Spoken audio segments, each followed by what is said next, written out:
it directly overlaps with the spyware, with the biometric tracking, with the border conversation, and even with the drone point. Because how do you think they're going to be using biometric tracking? Number 8, we will finally complete the biometric entry-exit visa tracking system, which we need desperately. For years, Congress has required biometric entry-exit visa tracking systems, but it has never been completed. The politicians are all talk, no action, never happens, never happens. Hillary Clinton, all talk. Unfortunately, when there is action, it's always the wrong decision. Do you ever notice? In my administration, we will ensure that this system is in place. And I will tell you, it will be on land, it will be on sea, it will be in air. We will have a proper tracking system. What are your thoughts on that? What we're talking about today. Yeah, so first of all, it brings up a few different things, man. And like after I wrote that article about Biden and I was going deeper into the immigration issue, it is a complex issue. I'll give it that, right? There are some dumb, obvious moves that have been made that, like I said earlier, set you up for failure. And so it's like, okay, change those policies. Well, one of the policies that the Biden administration changed, which Trump appears to be saying he's going to fix, of course, he's going to go above and beyond, and it's going to be completely, biometric wall, smart wall, et cetera. Though, is the fact that the Biden administration, and I think it actually started during the Obama administration, but it continued for sure during the Biden administration, that they ended the practice of DNA collection for sponsors. So as I write in that article, when there's an unaccompanied migrant child that comes across, they hold him, and sometimes maybe they have notes or something, or they have some sort of information, and they're supposed to find them a sponsor, which is, in the best case, a family member that's in the United States, and they connect them, they prove, okay, this is your family member, you know each other, IDs are shown, they do background checks, like that. Those are all the things that the Biden administration stopped doing. But they're supposed to do background checks, and that is supposed to include some level of biometrics, probably a DNA test of some sort. And those policies were ended or, reversed under Biden and Obama. So I asked myself, because obviously we both see the danger in what Trump is talking about there, land, sea, and air, biometrics, all the stuff that many of us are fighting. And I understand that, and I can see that. And then from the other side of how do we fix the immigration problem? How do we solve this not knowing if a child coming across and the person that says, oh yeah, I swear this is my nephew or my niece or whatever. And there's all kinds of crazy cases that the kid's showing up looking drugged. The kid's like clearly trafficking situation going on. And there was people trying to warn them. All those different mechanisms that are supposed to be there to protect the children failed or were ignored, et cetera. And I think we can safely assume by design. But I guess what I'm getting at is here, it's how do we solve that problem without promoting more biometrics? Like, you know what I mean? Like, I don't know what the perfect answer is in that case, because obviously I'm against Trump, wanting to do full on biometrics, and because from there, like you already said, it's going to expand. It starts with voting, and then it goes, you got to use it everywhere. And then it becomes, you got to use it to get on the internet and whatever else. Right. And at the same time, immigrants aren't going to stop coming to the U.S., even if they slow it down and, Trump does a big deportation operation. There will always be immigration, legal and illegal. It's just part of, having a border.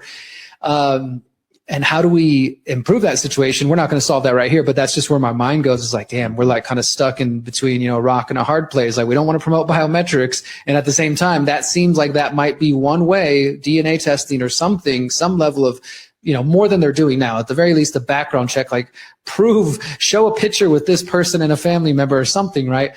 So yeah, that's kind of where my mind went on that whole thing, is just how do we fix one problem without encouraging the solution we know they want to promote, which we know will lead bad places. All right, so that was a clip from my interview with Ryan Christine of The Last American Vagabond, which was released maybe a week or two ago. Hopefully you guys understand what I'm saying there. Like that I think that the predator class, and they're not in control of everything. They don't control every aspect of our life. But I do think when it comes to different situations, as we know, you never let a good crisis go to waste. And so they will take advantage of situations. And in this case, as I've been telling people for a while, you get people raising, hell, like immigration is bad. There's all these violent criminals coming across, showing people all day. Look at the caravans coming from Guatemala and from Mexico, which are real. And these are all military age men. Maybe they're coming from China. Did Iran sneak some nukes across the border? All this kind of propaganda, which has been promoted a lot on X from people like Sean Ryan. I don't know if you guys have been tuned into any of this stuff. With that interview that came out a week or two ago about the Cybertruck and claiming that, the guy who did it was related to the military, which he was, and something about UFOs and anti-gravitic technology. Well, things like that are going viral. And along with that, claims that, well, maybe Iran snuck some nuclear weapons across the border. The point is, people have been so freaked out and so like hysteria, some real and a lot of it fake and imagined and exaggerated, that now people are like, please, yes, whatever it takes, put drones all across the border. Put facial recognition cameras on towers, put, biometric entry and exit system, just keep us safe. Problem, reaction, solution. So I do believe for sure that the immigration issue has been allowed to fester. I mean, literally, when you're looking at the decisions that were made in the Trump and Obama, the Obama and the Biden administration, and to some degree in the Trump, but definitely a lot less, it just doesn't make any sense. You wouldn't make these decisions like removing the verification process for finding out if somebody is actually related to a child when somebody shows up with a baby in hand and says, yeah, this is my daughter. I'm here to pick her up or whatever. You wouldn't do that unless you wanted things to get more fucked up, because it just doesn't make any sense. Nevertheless, that's just one piece of the puzzle. Let's go through. I've got a few links here pulled up I think you should be paying attention to during the Donald Trump administration. And I do want to say this too, like I said earlier, don't trust the people in independent media who are ignoring these things. I'm just being real. You cannot trust these people. If they are telling you that you should trust Elon Musk and trust Donald Trump and trust Peter Thiel and trust JD Vance and all the people connected to Peter Thiel, who's a steering committee member of the Bilderberg Group, who's a co-founder of Palantir, which is trying to see everything in the world and working with the military industrial complex to survey us, just like the spyware company we were just talking about, NSO Group. Palantir is up there with the worst of them. If you have people you are listening to or you see them across your social media feeds, stop following them. Punish them by unliking them and unsubscribing them, because they are feeding you fucking garbage propaganda to try to get you to support your own enslavement. This is what I've been calling the great inversion for at least the last year. The fake awakening, getting the right and conservatives and many truthers to accept the technocratic state and believe that they are actually fighting it. So I got a few things pulled up here. This is from back in November. I'm over here on Twitter. Trump pledges immediate arms freedom for Israel. This is right after he got elected. President-elect Donald Trump has pledged to immediately lift all existing restrictions and delays on the transfer of weapons and military equipment to Israel upon taking office. This statement was made following discussions with Israeli Prime Minister Benjamin Netanyahu. Critics and supporters are evaluating blah, blah. So here it is. There's people talking all about it. Now, why am I bringing this up? This is 2 months ago, right? In recent days, I've seen people saying, oh, but look, Trump shared a video interview with, who is it, Jeffrey Sachs, or one of these guys that so many of you are falling for. And it was a video criticizing Benjamin Netanyahu, and Trump shared it. So that means he's going to be against Israel. It's like, let's just try to read into his social media posts what we want instead of literally listening to his own words, where he said that he's going to remove all export restrictions and delays which were imposed by the Biden-Harris administration. And in reality, the Biden-Harris administration was sending Israel all kinds of weapons, some of the biggest weapons packages ever. So Trump wants to go even further. So that's one thing to pay attention to. Trump is a freaking outright Zionist, and everybody around him and connected to him is as well. And here's David Icke sharing this one. The free speech man speaks. Who decides what is anti-Semitism? His masters do. And this was somebody retweeting a statement from Trump. This is back in November, right after the election. My first week back in the Oval Office, my administration will inform every college president that if you do not end anti-Semitic propaganda, they will lose their accreditation and federal taxpayer support. We will not subsidize the creation of terrorist sympathizers, and we're certainly not going to do it on American soil. Next, I will inform every educational institution in our land that if they permit violence, harassment, or threats against Jewish students, the schools will be held accountable for violations of civil rights law. Trump is a freaking Zionist. Zionist. There's no way around it. I mean, it's not about hating Jewish people. I think people who hate Jewish people have fallen for another psyop, but it's about recognizing that this is a country that you can't even question. Even there was Thomas Massey shared recently, I think last week, that the House voted on a bill which would, now I'm not a big supporter of the International Criminal Court or any sort of globalist international organizations, but yes, people like Benjamin Netanyahu and war criminals like George Bush should be held accountable by somebody. And so the idea was that the International Criminal Court was supposed to do that. Of course, they don't go after anybody from the West. They just go after like African warlords and stuff like that. Nevertheless, because of South Africa and I think Ireland and a couple other nations who are standing up, they issued a warrant for Benjamin Netanyahu for his genocide against the Palestinian people, and now expanding into Syria. And of course, just go Lebanon, getting worse and worse, right? And so because of that, the U.S. government, the U.S. House last week, besides Thomas Massey, apparently voted to admonish and to, I think, like sanction. I don't know if they can sanction the International Criminal Court or to remove funding or something, but basically just to say, International Criminal Court, you're bad because you're saying that Netanyahu is a war criminal. Well, he fucking is, okay? Now let's keep going. This is reported by the New York Times in the days after the Trump administration won. Israeli right pushing to annex West Bank sees allies in Trump's picks. Arab Americans and liberal Jewish voters, however, have ample reason to fear the naming of pro-settlement, pro-Netanyahu officials to top foreign policy posts in the new administration. And so obviously we got Marco Rubio, who's been a long time freaking neocon and, establishment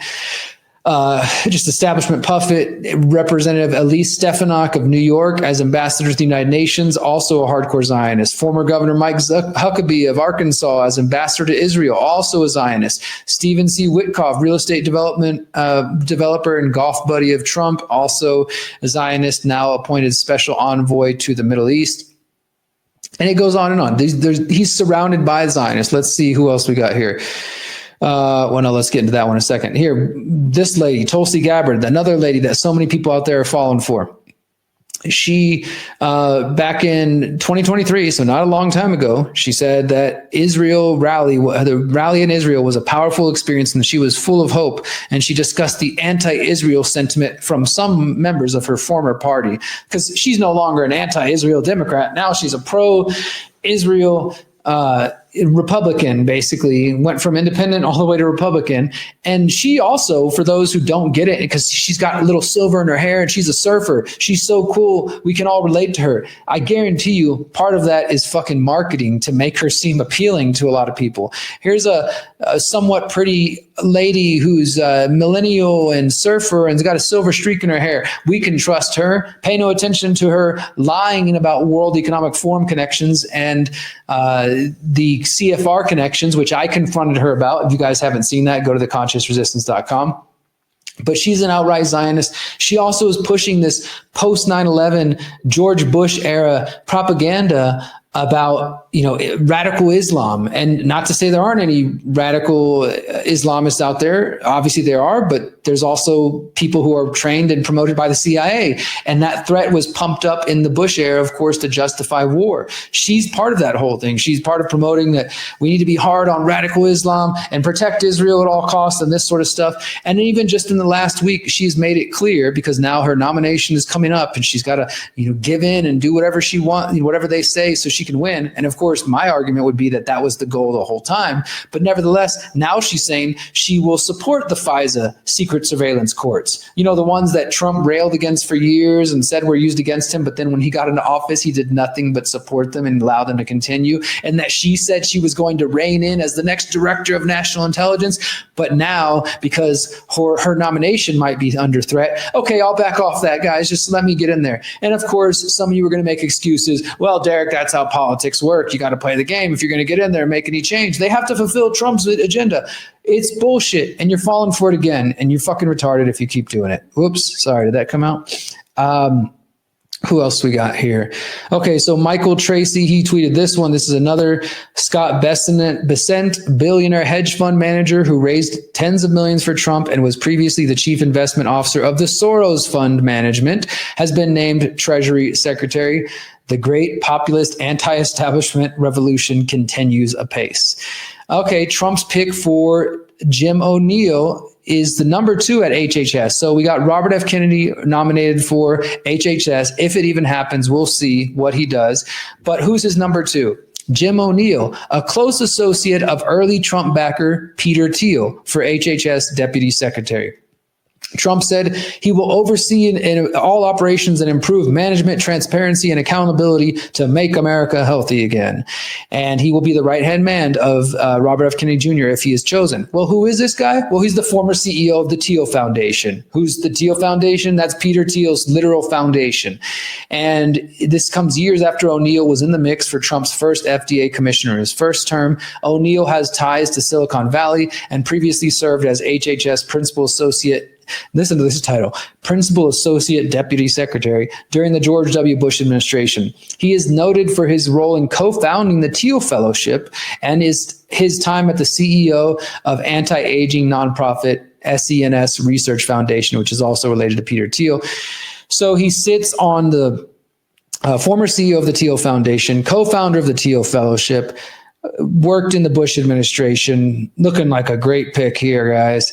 Let's see. We also got them writing about him here in the Washington Post. Jim O'Neill, Silicon Valley investor, favored for HHS Deputy Secretary. And there's another gentleman. Let me point this one out.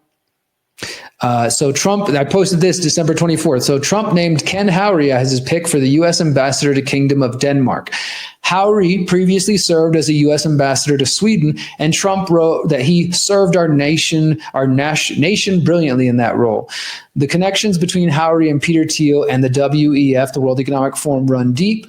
Apparently, Trump sees these connections as a good thing. Trump wrote, as a co-founder of PayPal and venture capital fund Founders Fund, which I've written about, the Founders Fund is founded by Peter Thiel with connections to Eric Schmidt. Both of them are steering committee members of the Bilderberg Group. Ken turned American innovation and tech leadership into global success stories.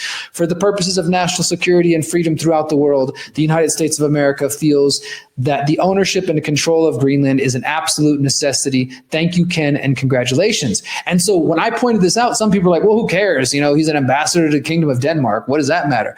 But then it started to make sense. All this talk about Trump saying the U.S. is going to purchase Greenland. Well, Greenland is a vassal state of the Kingdom of Denmark.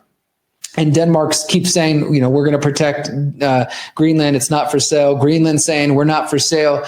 Well, that makes more sense now when you see that Trump picked a Peter Thiel WEF acolyte to be the ambassador to the Kingdom of Denmark, probably so he can be in a position to facilitate the deal to get the U.S. Greenland, if that indeed does happen. So let's just look at his Wikipedia page here real quick. Kenneth Allen Howry, as I mentioned, early life and education here. He graduated from Stanford University, and while he was at Stanford, he was the managing editor of the Stanford Review, a student-run newspaper founded by Peter Thiel. Wow. I mean, you can't make this shit up. He's also the co-founder of PayPal and the Founders Fund. Like I said, he previously served ambassador to Sweden for Trump in his first administration. Now he's coming back to be the ambassador to Denmark and help us secure Greenland. Why? Probably because Peter Thiel and people like Elon Musk could really use a lot of the rare minerals that are underneath the ground in Greenland. And this dude it's not like he's just a business associate with him. They've been friends since their Stanford days. Back in the late 90s, they wrote the Stanford Review together. So they've been buddies for almost 30 years now. Now, what else does he got in his bio here? The same year he graduated, he co-founded PayPal with Peter Thiel, Elon Musk, and some other folks, Max Levchin, Luke Nosik. The group of co-founders became known as the PayPal Mafia. And he was PayPal's CFO from 1998 to 2002. He served as eBay's director of corporate development until 2003, once they bought eBay. He then rejoined Peter Thiel at the Clarion Capital Management, where he served as a vice president of private equity, as well as a member of the research. In March 2012, he was named World Economic Forum Young Global Leader, a community of socially minded men and women under the age of 40. He is also a member of the selection committee for the World Economic Forum's Technology Pioneers program. And in 2005, Howry and Peter Thiel started the Founders Fund, a San Francisco-based venture capital firm, and on from there. He has lectured at Harvard and Stanford on business and UC Berkeley, et cetera, et cetera. So you got Ken Howry, you got Jim O'Neill, you got Scott Bessent, connected to Soros. You got Tulsi Gabbard and others in the cabinet, Marco Rubio, Huckabee, all these others, Elise Stefanik, Stephen Witkoff, hardcore Zionists, Trump saying he's going to come after colleges if they don't go after the anti-Semites. He's going to remove all restrictions to gun sales and weapon sales to Israel. Oh, but cool. He's posting funny memes, or he's friends with Elon. They're going to save the day. And we're not even getting into the whole Elon thing. I've covered that, I think, at length. Anybody who's still falling for the Elon Musk hype is just probably asleep at this point, because the dude is literally promoting brain chips. He's promoting transhumanism. He's promoting or merging with the good AI in order to save the planet, et cetera. And I don't know. I don't want to say you get what you deserve, but it's kind of hard for me to see how people can't see this. And this brings me back to my point earlier. Why is it that certain media outlets, independent media outlets, won't mention Peter Thiel? I just barely scratched the surface there. I'm working on an article that I will release after these people are nominated, because there's no point in writing this article yet, and then some of them don't get chosen, which may happen. But either way, even if the names I just mentioned, the names that Trump originally chooses, don't get picked, it shows us who his allies are, and it shows us where his allegiances are. He's got $100 million plus backing from Miriam Adelson, the widow of Sheldon Adelson, one of the biggest Las Vegas Zionist billionaires around that are backing him. Peter Thiel has said that not only, we didn't even mention J.D. Vance, Trump's vice president, who literally his rise to the senator was funded by Peter Thiel. And Trump was funded by Peter Thiel the first time around. This time, Peter Thiel say he chose not to give him money, but indirectly he did give him money through different organizations. And he said, I'm doing anything I can to help them. And obviously he funded J.D. Vance, as I said, not to mention now that Trump wins, Ken Howry, all these different PayPal Mafia. We didn't even mention David Sachs. He's a member of the PayPal Mafia, who's in head of the AI committee or something along those lines. This is literally the technocrats that I've been warning about since at least 2019 in my book. And before that, are like they're in control. And that doesn't mean they wouldn't have been in control if Kamala Harris won. That's the whole fucking point I was making before the election, is that how can you try to act like any of this is going to end up differently when literally both sides are funded by the same people? Both sides. Zionists, check. Technocrats, check. Members of the Bilderberg group, check. I mean, you can't get any more different than that. You can sure make your arguments about, yeah, Derrick, well, it's going to come a little slower under Trump, or yeah, well, I wanted to, try to stick it to the libs, or whatever the hell you come up with. The point is, we're still marching towards technocracy. This brings me back to my original point, the people's reset, getting involved in your own community, taking real actions, solutions, because you can't trust Trump and Elon and Peter Thiel and all these other fucking people who are leading you astray, Joe Rogan, Russell Brand, all these other people telling you to trust the politicians, Luke Rudkowski, all these sellouts. You can't trust them. You can't trust them, and they're not going to help you. All they're trying to do is get you to keep watching, keep tuning in. We're winning. Trump's going to win for us. Or tell you every other video, civil war, red alert, emergency. That's what the entire space has become complete shit. There's a lot of good people doing good work, but there's so much garbage out there, and I just can't stand it. You need to take charge of your mind, your heart, and step away from those people who are trying to lead you astray. Look at the facts. You don't have to like me. You don't have to like my presentation. You don't have to like my articles or my books or my documentaries. Just look at the facts. You can hate me. You can dislike the way I report. Go follow somebody else, but follow the facts. And if people are telling you to trust Trump right now, yes, he's not in office yet. We got 6 days to go. But we know who he is based on his relationships, based on his first administration, based on who's funding him, and now based on who he's picking. You can make excuses all you want, but we can see it. It's right in front of our faces. The technocracy is staring us in the face. It's not left. It's not right. It's not fascism versus socialism or nationalism versus communism. It's technocracy. These people are inspired by the technocratic movement. And even the Department of Government and Efficiency harkens back to the efficiency movement, which was also an outgrowth of the progressive movement, which preceded the technocracy movement. Central planning, let's make government more efficient and make life more efficient. Even if that means we have to lose our freedoms, we have to have technocrats and the scientific elite leading things. And the crazy thing is the people like fucking Alex Jones and others are literally, I mean, not that we shouldn't have trusted Alex Jones a long time ago. He's betrayed people, the cause of liberty a long time ago. And I proved this in the first Trump administration when I showed that Alex Jones from 2012 was reporting on the Bilderberg Group and people like former Governor of Texas, Rick Perry, and his attendance at the Bilderberg Group. But then when Trump picked him as his Secretary of Energy in 2016, what did Jones do? Nothing. Complete silence. Don't even mention. 4 years ago, this guy's bad. He's at Bilderberg Group. Question him. Well, Trump's picking him. Never mind. And now Jones is shilling for Elon Musk as hard as he can. And it's sad, but they're showing you who they are. This is the great reveal. This is the great inversion. Things are getting more and more inverted, and it's going to get more difficult. We are going to watch people we know and care about, who we think are awake and aware, sell out. And people you follow or you listen to or friends and family, they're going to fall for these traps.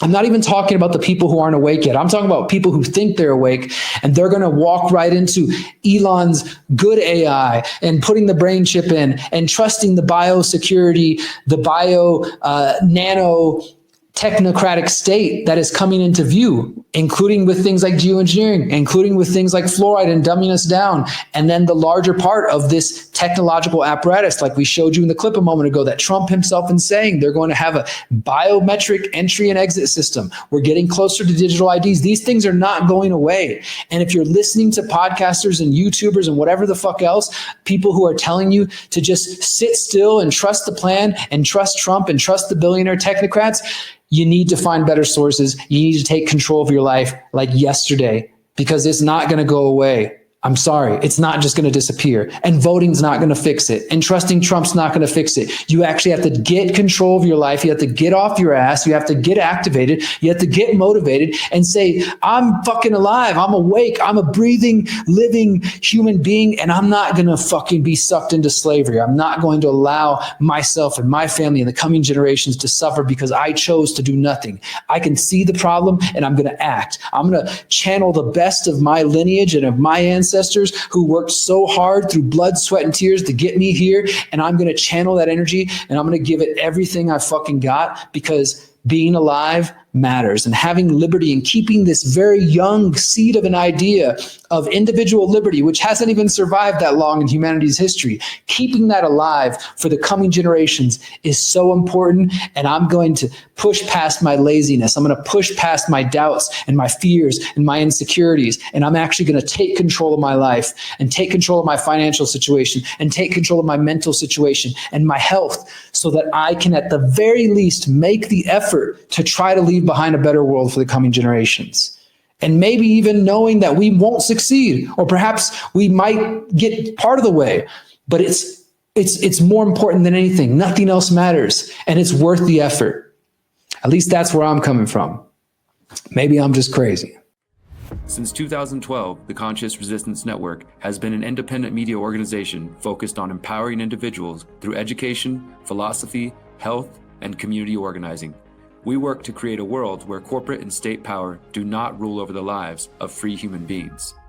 Our motto is leading by example and helping others in their pursuit of freedom. Visit theconsciousresistance.com to find our articles, documentaries, interviews, podcasts, books, and more. Remember, you are powerful, you are beautiful, and you are free.